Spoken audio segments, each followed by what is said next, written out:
فرمایا کہ حضرت عبداللہ بن عباس رضی اللہ تعالیٰ عنہ فرماتے ہیں کہ حضور اقدس صلی اللہ علیہ وآلہ وسلم اول تو تمام لوگوں سے زیادہ سخی تھے،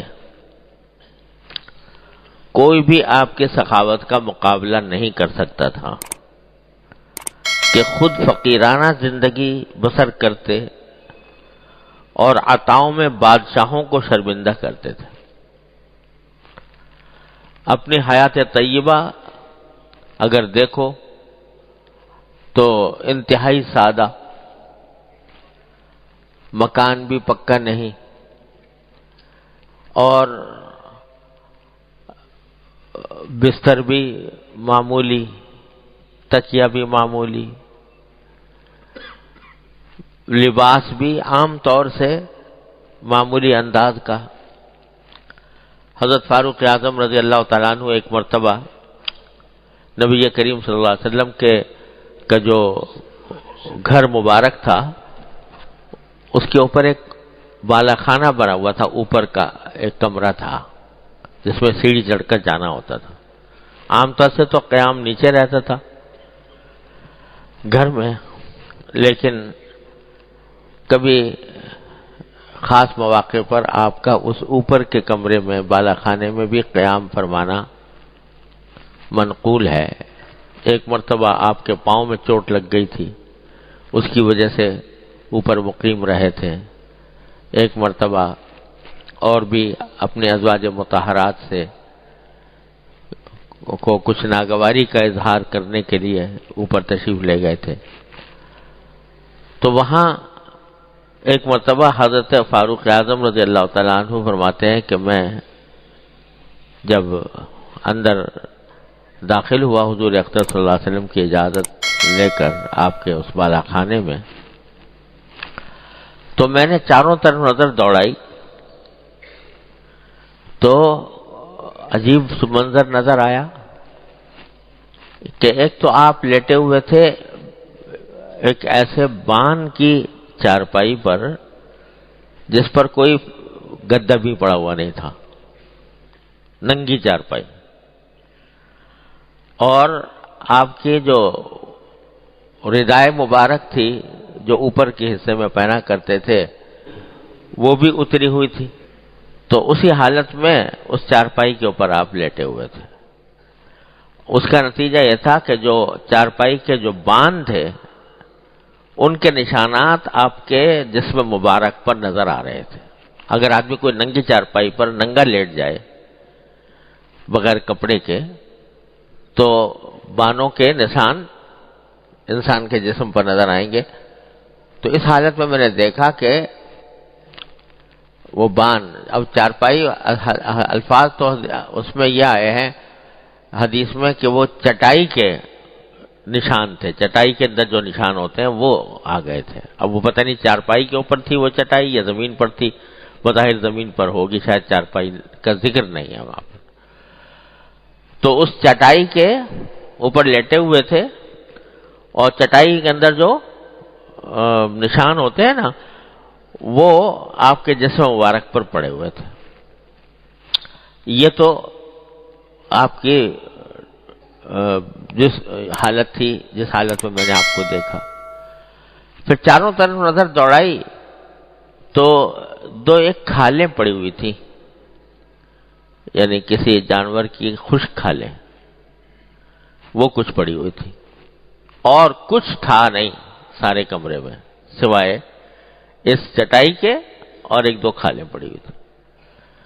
تو میں نے اپنے دل میں سوچا کہ دونوں جہان کے سردار صلی اللہ علیہ وسلم، جن کو یہ پیشکش بھی کی گئی ہے کہ اگر آپ چاہیں تو احد کے پہاڑ کو آپ کے لیے سونا بنا دیا جائے، اتنے دونوں جہانوں کے سردار اس حالت میں ہیں، اور قیصر و کسریٰ روم اور ایران کے جو بادشاہ ہیں وہ کیسی کیسی محلات میں رہ رہے ہیں، ان کے کیسے شان و شوکت ہے، کیسے عالی شان ان کے رہائش کے گھر ہیں، اور کیا کچھ تعیش کے سامان ان کو میسر ہیں، اور اب دونوں جہان کے سردار اس حالت میں ہیں۔ تو فرماتے ہیں کہ میں نے عرض کیا رسول کریم صلی اللہ علیہ وسلم سے، میں نے عرض کیا، یعنی اپنے تاثر کا رسول کریم صلی اللہ علیہ وسلم کے سامنے اظہار کر دیا کہ آپ دعا فرما دیجئے کہ اللہ تعالیٰ وسعت عطا فرمائے، اور میں سوچتا ہوں کہ قیصر و کسریٰ کس حال میں ہیں اور دونوں کے جہان کے سردار کس حال میں ہیں۔ تو کیا جملہ ارشاد فرمایا آپ نے، سنتے ہی فوراً فرمایا، اب فی ھذا انت یا ابن الخطاب، ارے خطاب کے بیٹے کیا اس سوچ میں پڑے ہوئے ہو، اس سوچ میں پڑے ہوئے ہو کہ ہماری حالت جو ہے وہ دنیاوی اعتبار سے وہ اس جیسی ہو جائے جیسے قیصر و کسریٰ کی ہوتی ہے۔ تلک قوم عجلت لہم طیباتہم فی الحیات الدنیا، والعیاذ باللہ، کہ وہ تو وہ لوگ ہیں جن کی اچھائیاں، یعنی جن کے اچھے حالات اللہ نے دنیا میں جلدی دے دیے ہیں، دنیا میں دے دیے ہیں کہ اب جتنا مزہ اڑانا ہے اڑا لو، یہاں پر جتنے عیش کرنے ہیں یہاں پر کر لو، جتنی دولتیں سمیٹنی ہیں یہاں سمیٹ لو، آخرت میں تمہارا کوئی حصہ نہیں۔ تو ان کو جو کچھ اچھی چیزیں ملنی تھیں، دولت، عزت، شہرت اور عیش آرام، جو کچھ انہیں ملنا تھا وہ دنیا میں جلدی دے دیا گیا ہے، آخرت میں ان کا کوئی حصہ نہیں۔ تو یہ تم یہ چاہتے ہو کہ وہ صورت ہماری بھی بن جائے کہ ان جیسے ہم ہو کے رہ جائیں؟ آپ نے اس پر تنبیہ فرمائی، کیوں تمہارے دل میں یہ خیال پیدا ہوا؟ تو خود کی زندگی تو اتنی سادہ، اور صرف اتنی سادہ نہیں بلکہ یہ بھی فرمایا کہ میرا دل چاہتا ہے کہ ایک دن پیٹ بھر کے ایک دن کھانا کھاؤں، ایک دن بھوکا رہوں۔ جانتے تھے کہ اس امت میں ایسے لوگ پیدا ہونے والے ہیں، اس امت میں ایسے لوگ آنے والے ہیں کہ جن کی زندگی فقیرانہ ہوگی، جن کو کھانے کو میسر نہیں آئے گا، جن کو بھوک لگا کرے گی۔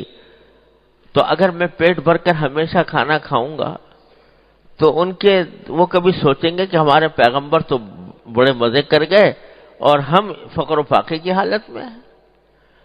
تو وہ امت کے غریبوں اور فقیروں کی برادری میں شامل ہونے کے لیے، امت کے غریبوں فقیروں کی برادری میں شامل ہونے کے لیے، کہ ان کے دل میں کبھی ایک خیال نہ آئے کہ ہم تو فقر و فاقہ سہ رہے ہیں اور ہمارے پیغمبر جو ہے مزے اڑا کر چلے گئے۔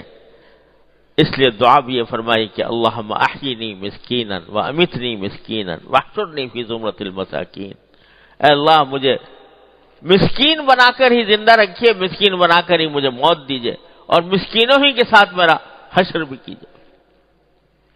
کیا مقام ہے اس ذات عالی کا صلی اللہ علیہ وسلم، جس کے آگے خزانے ڈھیر ہیں۔ اللہ تبارک و تعالیٰ نے، اللہ کے فرشتوں نے پیغام دیے ہیں کہ اگر آپ چاہیں تو احد کا پہاڑ سونا بنا کر آپ کے پاس پیش کر دیا جائے۔ کہتے ہیں نہیں، میرا دل چاہتا ہے کہ ایک دن کھاؤں ایک دن نہ کھاؤں، میں اپنے فقیروں، میں اپنے غریبوں کی برادری میں شامل ہوں، غریبوں کی برادری میں میرا نام شامل ہو، اور امیروں میں نہیں، غریبوں میں ہو، تاکہ ان کو کبھی حسرت نہ ہو۔ کیا مقام ہے سرکار دو عالم صلی اللہ علیہ وسلم۔ ایسی حیات طیبہ، سادگی۔ حضرت عائشہ صدیقہ رضی اللہ تعالیٰ فرماتی ہیں، 3 چاند دیکھ لیا کرتے تھے ہم، 3 چاند دیکھ لیا کرتے تھے، یعنی 3 مہینے گزر جایا کرتے تھے، گھر میں آگ نہیں جلتی تھی، آگ نہیں جلتی تھی۔ پوچھا کہ آگ نہیں جلتی تھی، گزارا کیسے ہوتا تھا؟ فرمایا کہ بس 2 چیزیں ہوتی تھیں، الاسودان التمر والماء، کھجور اور پانی۔ کھجور کھا لی، پانی پی لیا، اللہ اللہ خیر صلی اللہ۔ کوئی سالن نہیں بن رہا، کوئی روٹی نہیں بن رہی، کوئی آگ نہیں جل رہی، کوئی کھانا نہیں پکایا جا رہا، 3 مہینے تک نہیں کھانا پک رہا۔ ساری زندگی گندم کی روٹی تناول نہیں فرمائی. گندم کی روٹی پیٹ بھر کر نہیں کھائی کبھی. کاہے کی روٹی؟ جو کی روٹی. جو کی روٹی کھاتے تھے. اور فرماتے ہیں صحابی رضی اللہ تعالی عنہ فرماتے ہیں کہ کبھی نبی کریم سرور دو عالم صلی اللہ علیہ وسلم نے لا خبز لہ مرقق، کبھی چپاتی نہیں بنائی گئی، پتلی روٹی کبھی نہیں بنائی گئی. لا خبز لہ مرقق. اور نہ کبھی آپ نے کسی چھوٹی چھوٹی پیالیوں میں جیسے اچار چٹنی وغیرہ ایسی چیزیں رکھی جاتی ہیں جس سے کہ ذرا بھوک کھلتی ہے اور کھانے میں مزہ آتا ہے، کبھی ایسی پیالیوں میں کھانا نہیں کھایا. تو خود کی حیات طیبہ تو ایسی سادی، کھانا سادہ، رہائش سادہ، بستر ہے تو ایسا ہے کہ ایک دن حضرت عائشہ صدیقہ رضی اللہ تعالیٰ عنہ نے بستر مبارک کے دوہرا کر کے بچھا دیا کہ تاکہ رسول کریم صلی اللہ علیہ وسلم کو ذرا نسبتاً آرام ملے. تو اگلے دن فرمایا کہ تم نے میرا بستر دوہرا کر کے بچھا دیا، اس سے مجھے نیند گہری آ گئی.